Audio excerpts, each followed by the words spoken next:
off season of lies, DK. I It is love it. low. Lies, he says. Lies. Not knowing I tricked him and we went live. The off season is the season of lies. And where do most of those lies emanate from?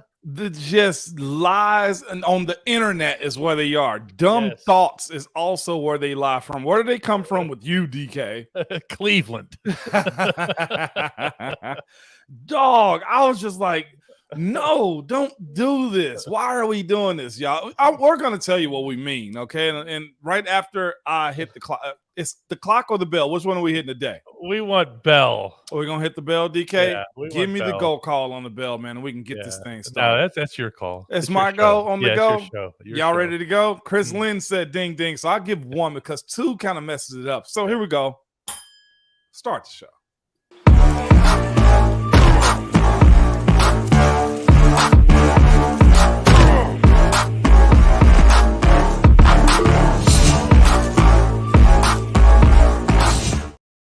That's too good here. Yeah, he did. Chris actually did make the ding-ding call here. He did. We also got Albie Quirky coming in with Hit the Levy on.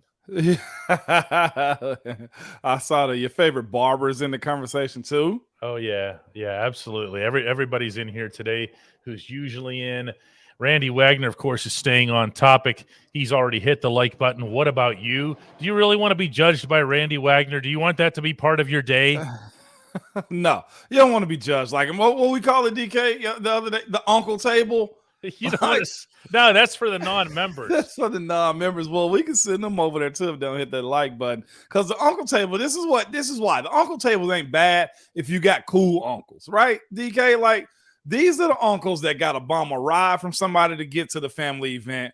Okay, they come there, they eat up all of the food. They get 5 to-go plates, okay? And it just ruined the party because they get too drunk. Like, you don't want to be with those uncles over there, DK. We want the cool uncles. Your favorite barber says, I grew up in California, but Pittsburgh is one of the prettiest cities I've been in. That's very nice, but you're already underestimating us if you don't have us number one. Seriously, if there's a more beautiful urban landscape in the world, and I've been all over the world, I have yet to see it.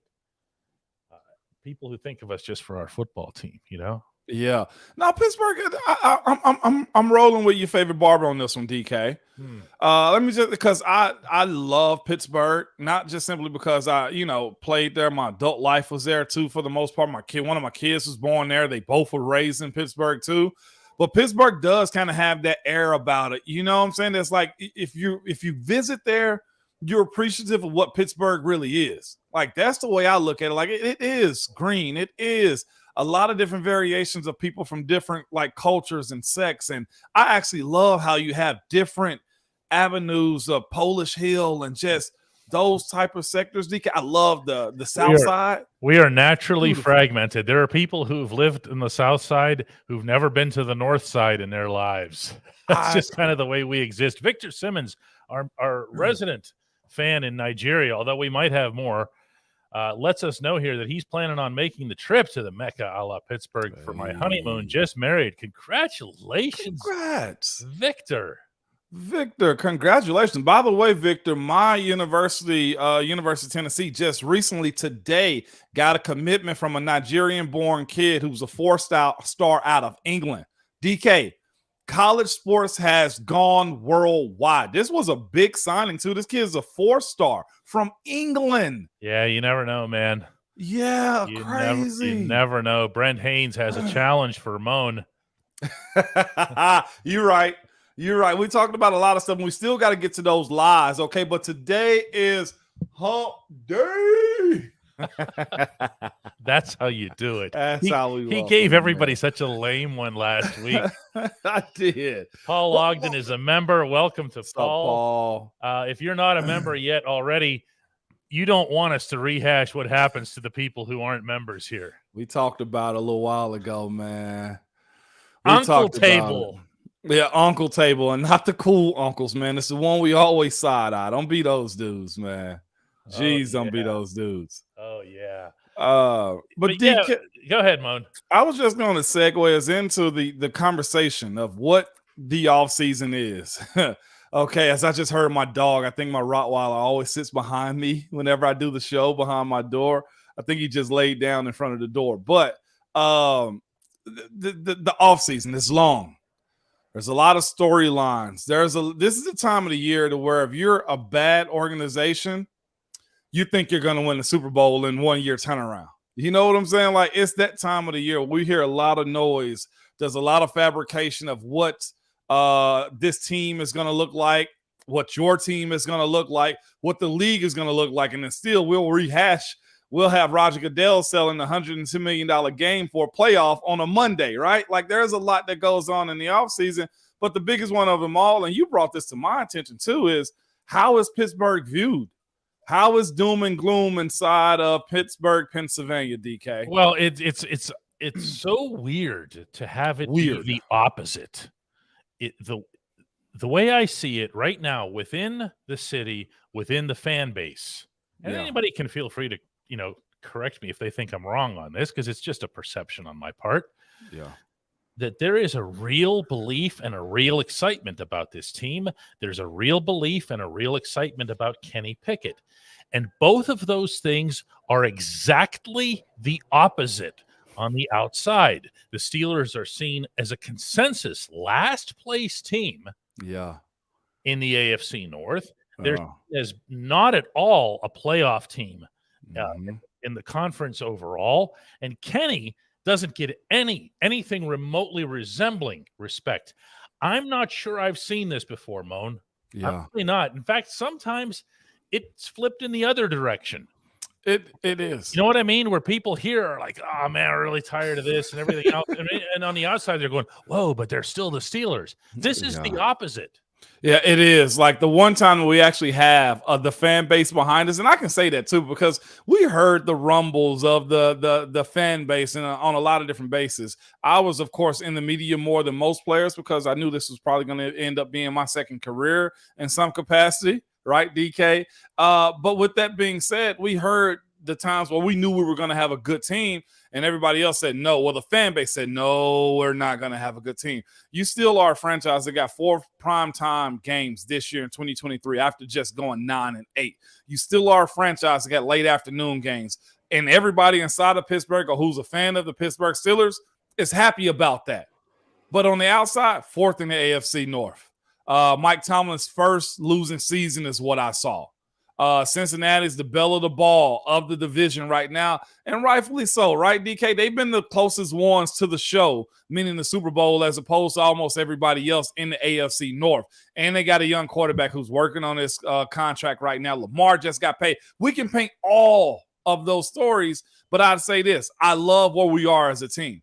I absolutely enjoy how they've gone about this offseason, the draft period, and also what it looks like going into the season before we even play a game. At least we're not saying these types of things, man. And that's my guy. And I would tell him to his face after I say this quote. Okay, DK? Mm-hmm. Soon as I find it here, because I just pulled it up. But it was from one of my former teammates, one of my good friends, Chris Hubbard. He went on to a program on Good Morning Football NFL Network, and he's speaking about his free agency and stuff like that. And he said this about the Cleveland Browns. I say, how many years consecutive is it, DK? At least 15 years consecutive they've won the offseason? Oh, yeah, they win all the off seasons. Yeah. Now, are you just counting since they started holding the parades or before that? Yeah, I look at this as the parade era of Cleveland winning off seasons. But we're not saying these types of things because you got to back this up, right?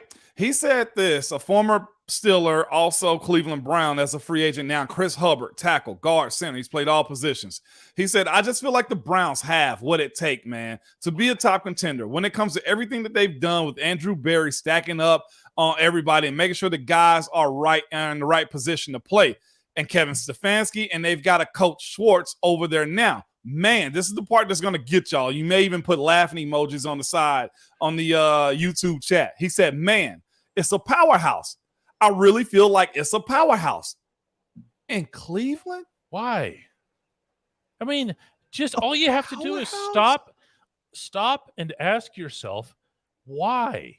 Like, you can make all the hot takes in the world, okay? You can say anything, but try to actually support it with something. What do you actually say with their powerhouse? I mean, they're not even competent. I mean, seriously, I thought Stefanski was a game or two away from getting fired more than anything. He was. That's what I'm thinking. Including by the fan base for the most part. 100%. I thought it was going to be another classic case of us having to do a little 8-paragraph sidebar on, oh, by the way, the Browns fired their coach again on the last game of the season like they always do when they face the Steelers. He said somehow he kept his job. Powerhouse.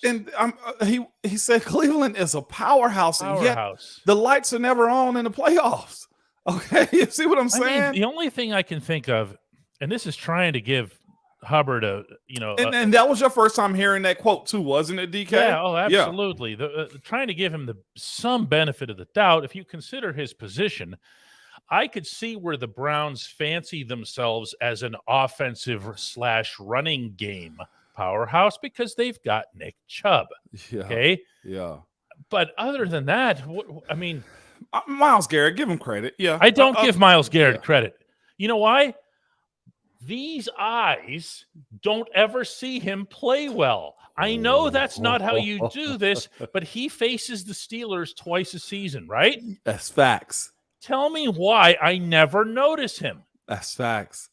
Okay? Other than the helmet swinging. And if I'm talking about Myles Garrett, okay, and I'm talking about how he gets shut down by Dan Moore. Yeah. And before that, Alejandro. And in the same topic, the same episode, I'm comfortable saying they need to get rid of Dan Moore. What am I saying? That to me sound more like a powerhouse than anything, DK. The fact that the guy that stopped him is actually more out than he is in of the starting lineup. I actually had a conversation with this was in the Acrisure Stadium press box during the last Pittsburgh-Cleveland game, last game of the season. And I said, somebody I really respect, been in the Pittsburgh media corps for a long time. And I said, can you please tell me what it is about this guy? Okay, because I'm covering these games. You know, you're covering these games. I don't watch the Browns when I'm not working. Okay. Yeah. And he said, oh, that's a hell of a player there, DK. You're really off on this guy. Really, really off on this guy. I said, in this press box or in the Cleveland press box, when you've been up there covering the Steelers, have you ever noticed him? Dead silence. Dead silence. I have the stats pulled up. You ready for him, DK? Yeah. As it stands, after 23, how many showings have they seen? Since 2017, the times he's played him, that's 1, 2, 3, 4, 5, 6, 7, 8, 9, 10 times he's played the Pittsburgh Steelers. Myles Garrett in that time has 23 tackles with 10 assists. That's 33 combined with 7 sacks. 7 sacks. In that time. Do you remember any of them? I couldn't tell you many of them. It's just, I mean, first of all, that's a low number by his own standard, but it's not against a divisional opponent. Also, when you're supposed to be elevating, you're supposed to be rising up. I don't know. How did we start talking about Myles Garrett? Well, it wasn't even about him. It was about just the powerhouse mindset, and I brought up his name. Oh yeah. As far as you mentioned who was the guy you mentioned on that team, Nick Chubb. I was like, well, you got to throw Myles Garrett in there also. Oh, he was like, no, yeah, I can't throw him in unless he's actually. But this isn't a me in Cleveland thing because I will worship the ground Nick Chubb walks on. Okay, I think this is the number 1 running back in the National Football League. So let's give a comparison, if you will, for a second, DK. Oh, I'm so glad I found this website that just pulls it up just like this. Okay, you ready for it? Go ahead. In that same time frame, there's a guy that was drafted in that same year of 2017 by the name of T.J. Watt. Okay. Know what his stat line is against them? Let's have it. And I feel like he's missed a couple games in that time too. 55 combined tackles, 15 sacks, 1 interception. Now that's what an elite player does inside the division and everything else. This Holden brings up here that TJ has 8 sacks against Baker Mayfield alone. Thank you. And the Browns change quarterbacks more often than they change their underwear. You see what I'm saying? In that time, that same time frame, I know TJ has missed a couple of games. This is 10 games against them. That is, again, 55 combined tackle with 40 of them being solo, 15 sacks, an interception, and a fumble recovery. Man, we really went dark on this segment. I didn't think we would. Because we don't live in the false reality about what our team is. What's the one goal that we have as an organization? Not to be called a powerhouse. What's the one goal in Pittsburgh, Pennsylvania? Yeah, I believe that it's a Super Bowl, a 6th Super Bowl. 7th. 7th, sorry. Oh, what's wrong with your math today? Just look, I hadn't even started on the coffee. Dog, what's wrong with you? I hadn't even started. Look, it's barely one sip. Get the lady together, man. Come on, DK. You're supposed to be sipping and dipping right now. What we got going on? I feel such shame. What happened to our Browns helmet emojis? Now we could really use them. Yeah, man. We really could use those emojis right now. But that's the difference, though, man. A lot of this chatter about what Pittsburgh is not going to be able to do. I'm not here to sell wolf tickets. I'm not here to gaslight you guys either into believing that we're going to the Super Bowl. I can acknowledge Pittsburgh has a lot of talent. I can also acknowledge that they're young. I can also acknowledge Kenny Pickett's into his 2nd year. I can also acknowledge that the offensive coordinator we got to find answers about into this 3rd season of his right now, too. There's a lot of acknowledgement, but I still say us finishing 4th in the AFC North, I want to bet last year on a guy that thought we was going to be down and out. The Penguins have won 5 Stanley Cups. The Pirates have won 5 World Series. The Steelers have won 6 Super Bowls. We're here to enlighten the masses who have not had enough caffeine for the day, apparently. When we come back, it's going to be the only segment that matters. He'll still be shaking his head the whole time. Got me riled up already, DK, man. It's the only segment that matters. That's Hey Moan, good people. At DK Pittsburgh Sports, we take pride in coverage that connects our city's fans to their favorite teams. Now, that connection's stronger than ever. Introducing our all-new state-of-the-art app. Find expert inside reporting and original podcasts. Check live box scores. Track the latest stats. Chat it up with our community of thousands of fans, all in one place. The new app from DK Pittsburgh Sports. Coverage that connects. You hear from a lot of people who say they've downloaded our app after seeing that ad. That's really cool, by the way, that you guys would do that. Appreciate it. Hope you like what you see there on DK Pittsburgh Sports. It's where I spend like 99% of my actual effort. I was listening to you, but I was also focused in on the comment. About 3 or 4 of them real quick, DK, if you don't mind, man. Let's have them. I'm gonna go ahead and label him as a cousin to the Watts, okay? From my guy Derek, where's Darren Watt? Okay, he got in here late and he said this. Got here late, sound like I missed something good. Yeah, you always do. Yeah, we had a little bit of a firestorm right there for a second, but in a good way, man. You can always go back and listen to us. But the other comment, DK, is we are in the Hey Moan segment. I know in a second you got to go to the number 3 that we must get to, but I'll address this one as we talk about the 3 get-go in 1 second. But it was this from our guy, LMK. He said this, I was looking at our roster, and we are young. Yeah. Fair, right, DK? Yes. Yeah. All day. I don't even know the average of the age of the roster right now, average age of the roster, but it's probably on the younger end. Well, what you had, obviously, the last couple of years, but especially last year, was a big imbalance. All the young guys were on offense, and all the older guys were on defense. And now, look, we're going to talk about this, I'm sure, because somebody's going to bring up Akella Witherspoon being released today. You're going to have young corners. You're going to have younger players on the defensive side of the ball. To follow that up with our guy Tristan real quick, he said, well, what's the ceiling for this team then? Divisional round, AFC championship appearance. I think those 2 questions go hand in hand. We're young, but what's the actual ceiling for a very young team, DK? Yeah, it's limitless. It's just, and that's what ends up happening. That's where it gets fun. Yes. It's that, and I say this, it's good to have a real good mix of old and young, and being real. What do they always say? It's a young man's game.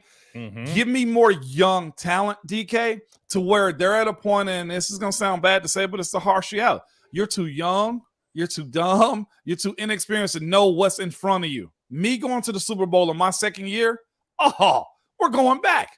And I chased that for a very long time, DK. Why? Because you're so young and gung-ho and you don't know the business the way you should. And whatever the coaches tell you, led by a good core group of vets, which is what we had, you run through the wall. Think about that team. Pounce, myself, Emmanuel Sanders, AB, Isaac Redman played a part on that. DJ Johnson played. Like, think about that group of guys that was dragged along by the older group. Like, you do need that, DK. And your tone, and I say this respectfully, but your tone changed over the years. Yeah. It went from, tell me if I'm wrong. I don't want to speak for you. You here, tell it like how you saw it. My observation was that your tone changed over the years. You went from, yeah, we're going for the Super Bowl. We got a really good team, whatever. And toward the end, it was like, we need to win this Super Bowl.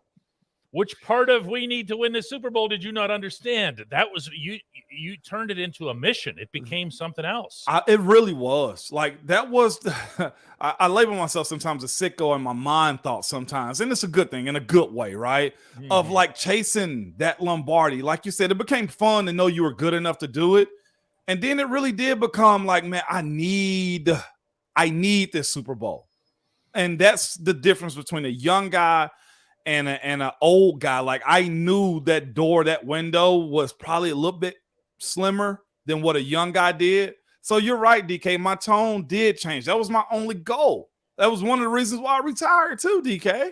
At the Get-Go Cafe and Market, quality is at the core of every menu item. They have 3 expert chefs, Moan. 3 is also the number of teams that'll finish ahead of Cleveland in the AFC North standings.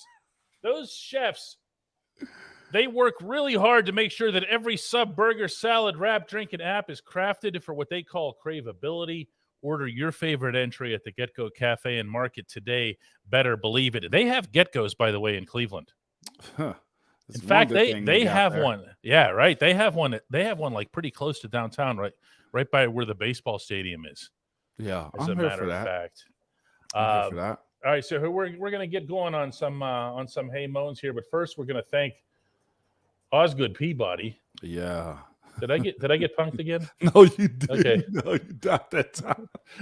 you did get got one day. I got really good here. Yeah.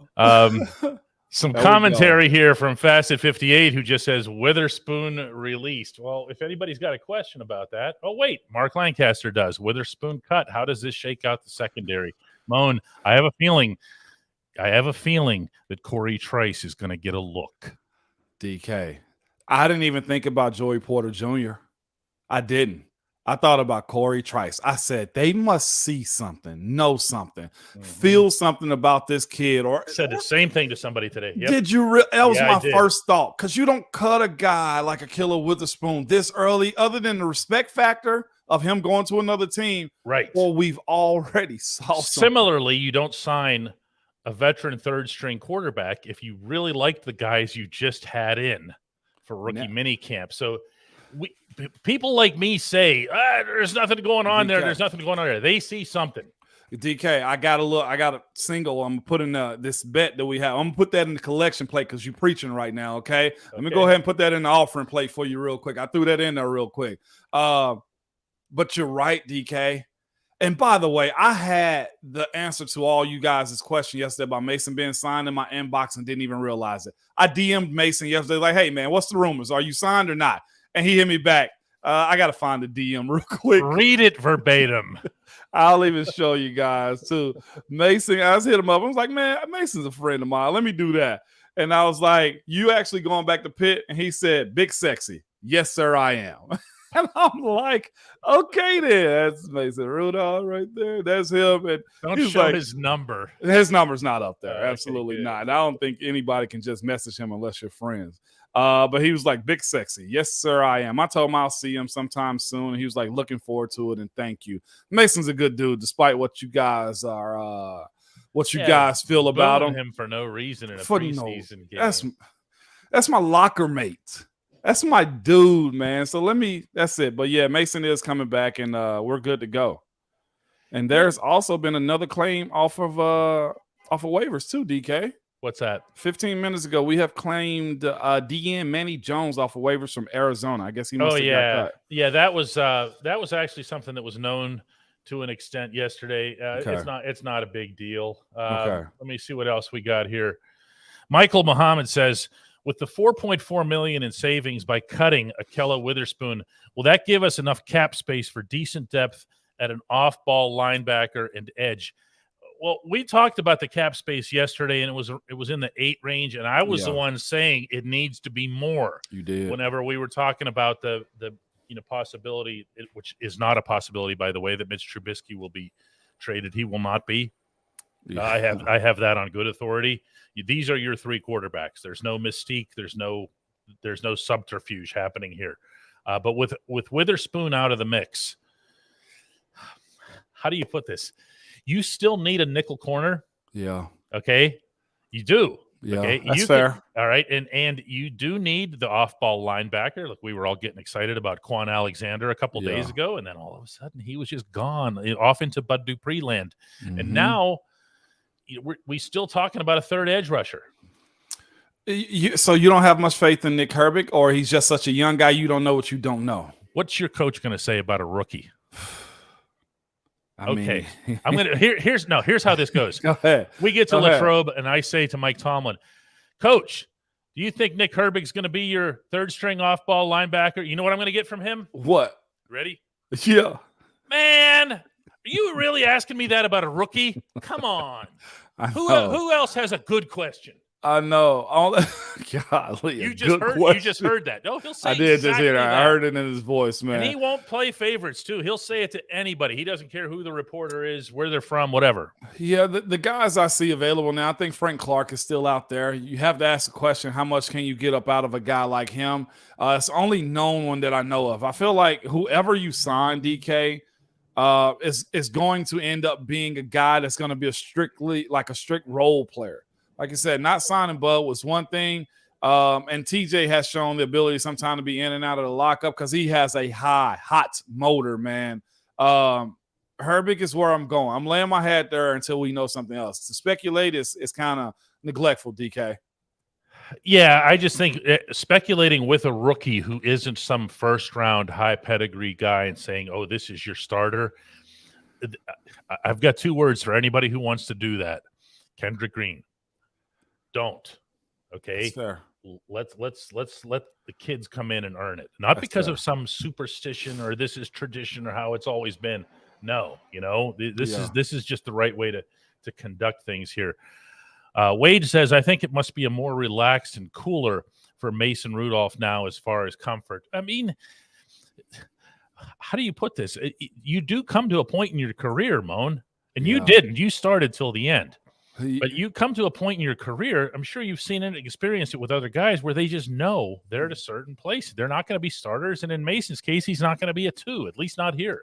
I think Mason signing back with Pittsburgh, to me, signifies that, one, the respect is there. They do like Mason, have always liked Mason, but it was a matter of, okay, your shot as far as being our franchise guy is done. I think them not re-signing him initially and bringing him back in this role, it does put him in that box. You know what I'm saying? It's just the backup guy, but you can win games with Mason. That's the thing about it is, in today's game, you must be able to have a guy that can drag you along 1 or 2 games if your guy is out. Kenny's young. Let's say this too. Mason was behind Ben for a while. He should understand what a franchise guy needs now as an older person. As a young Thundercat, as Mason was, he had it in his mind. He probably was going to go start. He wanted to be the man, right, DK? Most guys are. And maybe I'll have Mason on to have that kind of conversation with him. Like, what's different this time around without him giving up on himself? Because you still got to have that pro in you that wants to be a guy in the lineup. You got to carry it. Yep, you better carry it. But it's a different role a little bit now. The funny thing is, we were always using Duck as the example for third-string quarterback, but Duck had to carry it. He did. Okay, Duck, when he was in college, threw for 5 zillion touchdowns. Come on, man. Okay, he threw for 10 zillion yards. Yeah. And one of the things, actually the main thing that management liked about Duck the first time they saw him in Latrobe was that he had that little bit of something to him. Okay, he knew what his limitations were. He knew he didn't have a cannon, but he also knew and believed that there's a wide receiver. I'm going to hit him. Yes, and he did. He impressed us with it. You want to hear Devlin Hodges, a.k.a. Duck, college stats? Go ahead. 14,584 passing yards. That's what I'm talking about. 111 touchdowns with 41 interceptions. When you're a gunslinger like that, DK, I'll take them odds. I don't care if you're doing it. I don't care if you're doing it in your backyard. If Yeah. you're throwing for 15,000 yards in your backyard, you can do something right. Completion rate 64.9, 70.8, 65.7, and 70.5 his senior year with an average of 69.1 completion rate. That's solid. I don't care who you are. Marvin Wallace shouts out from the uncle table. Hey, Moan and DK, what about Joey Porter Jr. playing that nickel position, rotating back and forth with Patrick Peterson and Levi Wallace? You want Joey Porter Jr. at nickel? No, I don't want him at nickel. I want him outside. I'd much rather move Levi than I would Joey Porter Jr. That's going to be his role. Levi's got experience there, too. That's what I'm saying. Marvin, man, come back from the uncle's table later, but nah, he's going to the outside, man. Absolutely not. And Pat Peterson, I think he's available enough to be able to float back and forth is the way I view him, and he said that himself. Victor sends us $5 from Nigeria. I don't know the Thank name you, of the man. Nigerian currency. My it's son dollars. probably would. Is it dollars? I think they're dollars. Yeah. Nigeria, does Nigeria use dollars? They use what? West African francs, my son says. West Let's look it African up here. francs. Yeah, I was going to say, you got the I internet just, at your he disposal. says, don't quote me on it. It's too late. I just did. Call your son the research department, okay? That's what we'll just Nigerian currency is, whoa, it's the Naira, it's called. Naira. Okay, for sure. Yeah. Well, at any rate, he sent it in dollars. So thanks, Victor. And Thank again, you. congratulations on the thing. And Antoine says that Patrick Peterson can rotate with safeties too. And, Yeah. and as usual, Antoine is correct. And by the way, all the way from the uncle table, He just decided to just drop one on Marvin Wallace drops a 20 on us. Marvin, why are you this way? Marvin is determined to sit at the table with the big folks. Hey, man. Marvin says, screw it. You're not going to call me that, uncle. I bring gifts. You win, Marvin. You 100% win. This is the most ridiculous episode of this show ever. Why? You Why? win. You win, Marvin Wallace Sr. Junior is going to be a great person. I know it, man. Gosh, you win today. Marvin Wallace Jr.? No, the junior and senior, DK, they both win today, man. Oh, yeah, absolutely. I have a question I think is very important too, DK, and Okay. it comes with a whole lot of M's, O's, and N's. You ready for it? Go ahead. It's from my guy. It's good, people. Ooh. I'm going to step back on this one, man, because we're going to have some fun with it. He goes, hey, Mom. Like I did that one. With all this talk of Canada. The Swiss Alps. Yeah, man. Did you ever go through a game where you thought play calling cost you a game? And how did you react? Whoa. Hey, we have man. a winner. That's a heavy question. You hear me? Did I ever go through a game? There's one game in particular that really sticks out to me. Well, a couple.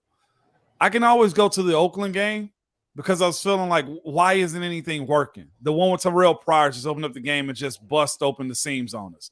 Offensively, nothing was working for us. I was in that game thinking, why are we calling these plays? Let's just simplify it. Why aren't we connecting on passes? Let's just simplify it. Like, yes, that was one of those games. And I would also think, and most of the time it was because of something that happened. The Patriots AFC Championship game. That was another one. I was out there and I'm thinking to myself, what the hell are we doing? What are we doing? Those two games stick out to me for more than any two. Not even the Super Bowl, not even like it was those two games because we should have mollywopped, okay? Oakland, that's who they were at the time, not Vegas Raiders. We should have mollywopped them, and we should have also competed a whole lot better than what we did in that AFC Championship game. Screw the fire alarm pulling, screw the fire alarm, the fire in the actual hotel, the person's getting arrested, Le'Veon go. DK, that was by far, whether it was on us or the play calling, like, what the hell are we doing? Well, let me give everybody a little bit of an inside glimpse on how this works. So they're sitting there, the athletes are, and they're taking the tape off of their ankles, and they're throwing the scissors down on the floor after they do it. And it's the offensive line. Who goes to the offensive line first? You do. Okay, and I go over to the offensive line, guys, and scissors are flying, tape is little balls. They roll them up into balls, and they go like this to the nearest rubber trash can, and it makes a sound, big sound, and everybody pays attention. And I'll walk over there, and I'll say something like, "What are you thinking? What's on your mind?" Okay, and what I'll get back is something like, you saw it, because you can't say it. Yeah. No, you can't even say it off the record. No. You saw that. You tell me. What did you see? That's what I'll get. What did you see? Yeah, okay. And I'll come back with something like, because I'm not even going to go there necessarily. So what I'll say is, looked like you guys were running the ball pretty well. Were we now? Okay.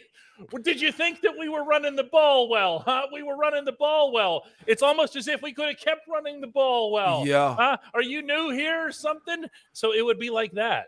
Yeah. Yeah. And that in and of itself was like, okay, I knew where to go. And that's meaning with whatever I was writing. So to answer your question, those were the two games, Osgood, that was just like, what the hell are we doing? Like, and that's why I had to like tell y'all like last week, like the players want to win and the coaches do too. And maybe you just get off script, or maybe you just don't believe those plays are going to work. But those two games right there were the ones I questioned, like play calling, like, God, dog, help us out here. And I throw one on the other side of the game, other side of the ball. And it's no fault of anybody's, but the Jacksonville game where we hosted at home. Remember that one? Mm-hmm. Like defense, what y'all can't call nothing to get a stop. You can't. The guy is not only is Leonard Fournette running for 10 yards every touch, but he's doing it to the exact same part of the field. And truthfully, y'all, the other portion of this is this too. Sometimes the players that you got in that you calling the plays for ain't even making the plays that you need them to make. Mm-hmm. That is the other portion of it too. Is sometimes your players just get whooped. Yeah, absolutely. Here, Marvin, who's really on the defensive here. Solid, we bullied Marvin. Sorry, we just had to, my brother. You know it's all love at the end of the day, though. You know that. And he donated $20, man. Hey, that's beautiful, man. Thank you. Seriously. It wasn't out of malice. It was all out of love, my brother. Oh, boy. Ione Infinite says, do you think the Keanu Neal will work out within our system? Meaning how he's utilized with DeMonte Casey and Minkah Fitzpatrick already there. That 3 safety set of just having those types of guys is pertinent in today's game, especially if guys can cover. We know Minkah can cover or be an eraser. Casey been another one of those guys. And you said, do you think he will work out? Y'all see the way guys are excited about being in Pittsburgh playing for Coach Tomlin and Coach Terrell too. We can't not mention him, right? Like, there is a style of ball that the blueprint is in the place for a very long time, and guys want to be a part of that. I've never met anybody that fought against what the defense does. If you get what I'm saying, the offense can always have its questions, but that defense is probably more known for its expectations than the actual like defense. You know what I'm saying? Like, I mean, the offense. Like you mentioned Pittsburgh, you think of defense, and anybody walking inside that building wants to play under that defense and make plays. Oh, there's a lot of different things you can say about the potential for the 3 safety set, but more than anything else, I think you're going to see a Keanu Neal and his physical style be a fit right up there with the linebackers, and also maybe because he's got that additional mobility more than you would have with a typical inside linebacker, maybe he'd be more capable of, say, picking up a tight end coming off the line of scrimmage. For real. And also this, too. We know Akilla Witherspoon got cut. I want to revisit this real quick for my guy, LMK. Do Yens think Akilla got cut because of what they saw and Trice at rookie minicamp? DK, you want to elaborate a little bit more on that one? Yeah, I do. Corey Trice can make an impression on you just by standing there. You've seen him. Okay. Well, you see him and you say to yourself, well, let's put it this way. You see Darnell Washington coming off the field and you say, that's a tight end. Okay. Yeah. And you see Corey Trice coming off the field, and he and Joey Porter already seem to have formed Joey Porter Jr. Yeah. Eventually, we're just going to get to calling him Joey Porter, but Joey Porter, that's going to take a while. They're coming off the field. They're together. They already started bonding a little bit, which I like to see. But Trice comes off, and you go, wow, it's a corner? Really? And then when you go back and you look at his film, he was healthy when he was on top of his game at Purdue. He was pressing guys. He was physical.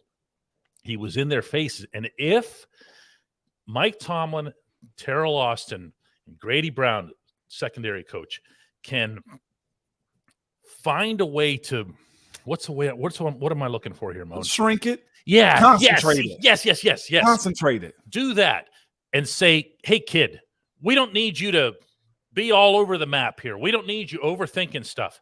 You see that guy in front of you? Cover him. Yeah. The James Harrison approach. Beat the man in front of you. Yeah. Okay. If all you do is that, we are going to be thrilled. If you free Minka up to go wild carding back there, to be the X factor, you don't need to be picking passes off or whatever. You leave all that to Minka. Okay. Yeah. Just do your job. Do the job in front of you. Do your job. And I even hate that saying because that was always the Patriots' mantra. But it really is that simple. Do your job is all you want him to do in year one. That's what we got out of Kenny. That's what we got out of Najee. You know what I'm saying? Like, we can be real about that. Just doing their job. Slim comes at you with another good one. All of a sudden, the second portion of this show became substantive. Do you like that? It is. I like that. We're very versed in our approach, DK. I mean, our crowd is too. They like to know. I was going to say they did that. Yeah, they did that. Slim says, "Hey, Moan, I've heard that Mike Tomlin has one of the smallest coaching staffs. Is there a reason behind that? He actually does have one of the smallest coaching staffs. Too many cooks in the kitchen. That's the only thing I can think of. Like, there are people that have other jobs that do stuff for them. But I'll say this. Coach Tomlin is very in tune to everything defense and offense. If there's a detail that's missing, he's probably already seen it. His coaches, he allowed them to coach and do their job. As far as I know, DK, with no looking over their shoulder. And then this too. It ain't much to do in Pittsburgh, but football. So most of the time that you're inside of that building, you're going to be doing those things. So why have a 30, 40-man coaching staff? Like, and this is the other portion too. I would say this, DK, and you let me know if I'm just being too much of a homer here. There's a lot of people that want to be inside of that building. And Coach Tomlin and Mr. Rooney and the front office have to be kind of, stingy about who they allow in too. You're going now where I was going to go at the beginning with this one. Mike Tomlin needs to trust you. Okay, more than anything else, he needs to trust you. He prefers to have a tight control, but he prefers, as Ramon just said, to have that control via trust. He doesn't want to hold your hand. He just wants to believe that you're going to do it. So if I can mention the other Joey Porter for a second, one of the things that used to get the elder Joey in trouble was that every time he'd come and talk to us, he'd tell us everything because he doesn't have another gear.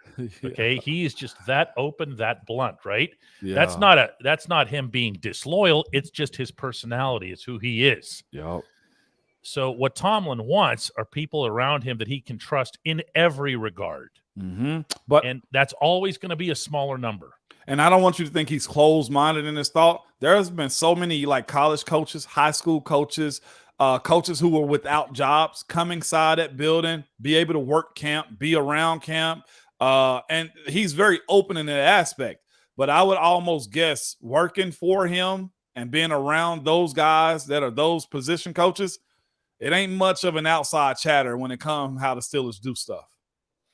No, and that's what he's doing in this context isn't something that is uncommon in the business world.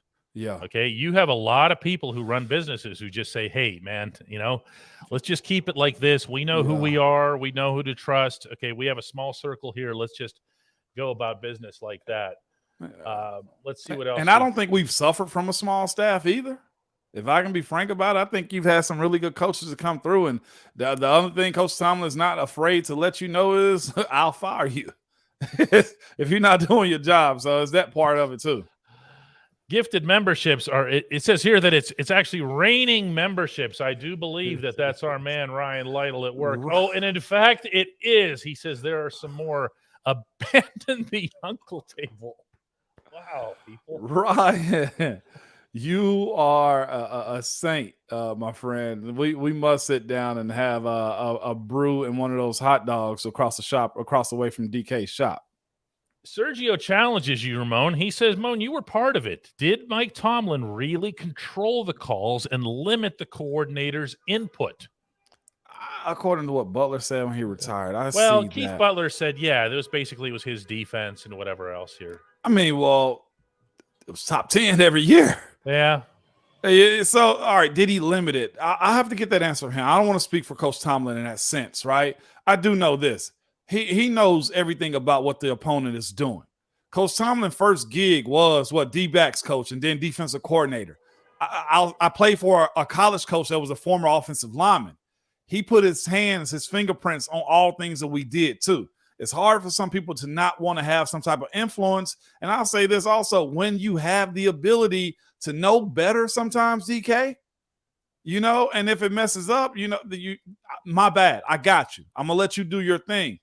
But saying that, I'm not surprised. Him and Butts, I thought, had a really good relationship. But, I mean, DK, when you got a defensive head coach that knows a lot about the game and still involved with it, he's going to call the shots. This happens in a lot of places. No one in Kansas City complains about who calls the offensive plays, do they? That's what I was just going to say. Yeah, next. I mean, no one says, hey, it's really wrong that Andy Reid calls the plays. No, man, they're counting trophies. Belichick? Yeah. Sean McVay?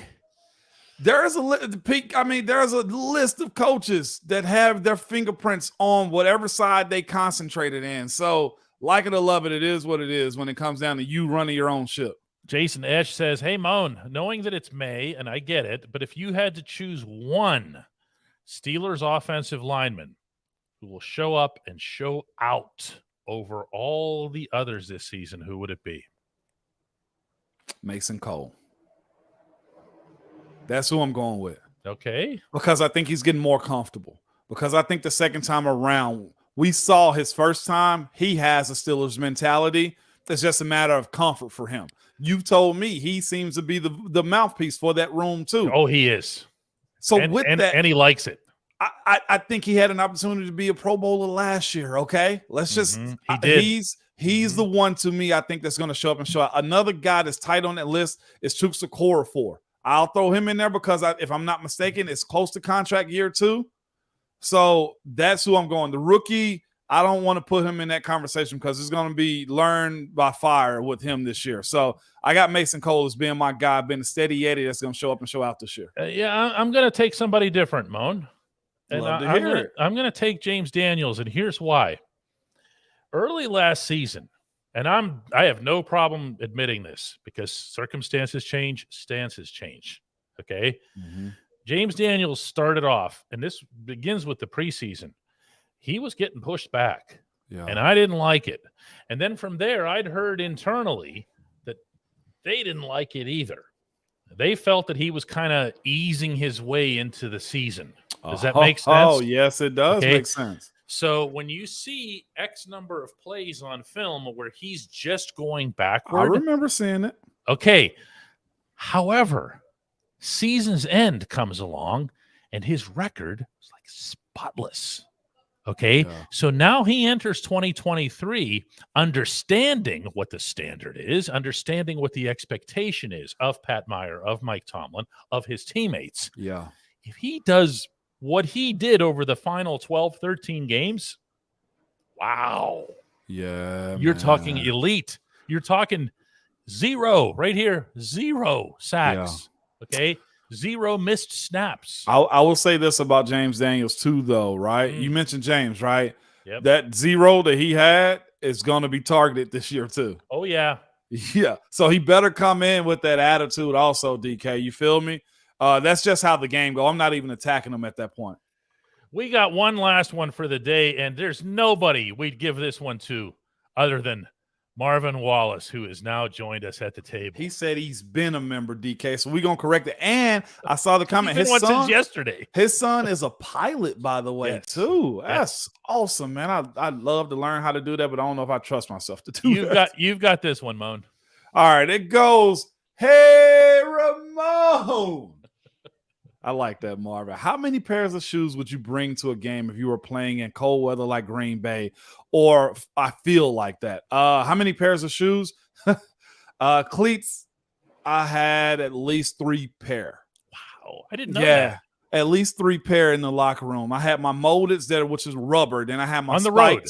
Yeah, on the road. Okay. And then I have my regular spikes, and I have a different color spike also that I want to wear on the road too. So it's about 3 pairs, sometimes 4 pair of shoes in there. Then I have my sneakers, as some people call them, sneakers to walk around in. I have flip-flops in there. I have shower shoes in there also. And I'd always have like some workout shoes too. So my locker was full. You got to think. This turns out to be the best question we've ever had. It was. But you're like a walking Payless in there. I really was. I was my own store because fashion was a part of it too, if I can be honest with you, man. And the most important part though, Marvin, was the socks. When it hit late October, we used to hit up our guy, Pat and Raj, them and be like, hey, I need the winter socks. If you ever look at the differences in socks and later in the year, they were more woolly. They were thicker socks. The feet have to be comfortable. No matter, feet and fingers have to be comfortable. That's outstanding. Yeah. So what would you do like in the Baltimore locker room where it was like the whole apparatus was just one room? It was. It's stacked up, and that's the thing. We have that storage in there. We have that storage in there too, to where the extra pair of shoes were just underneath the locker and stuff. It's a lot. The socks is what meant the most, though. Guys, thanks so much for watching today. We will have another one of these here Ramon shows tomorrow. Yeah, and hopefully it'll be half as good as this one. Yeah, I mean, you guys are awesome, man. I appreciate you guys checking us out. Good stuff. All right, let's do it again tomorrow. Bye-bye. No doubt, DK. See ya. Bye-bye. Oh, I gotta push the thing.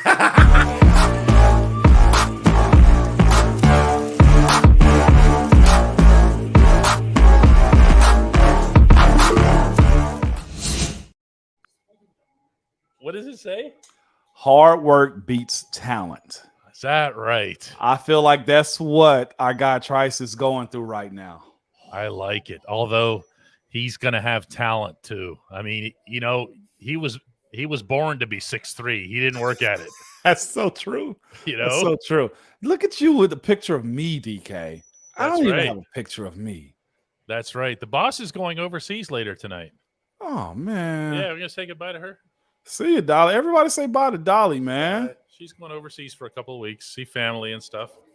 Big time. I'm keeping this here, though. They would never let her get this through customs. Well, no, that's like a weapon of mass destruction right there. You can't take former Steelers. Yeah. Yeah. All right. Let's do it again tomorrow. Bye-bye. Bye-bye.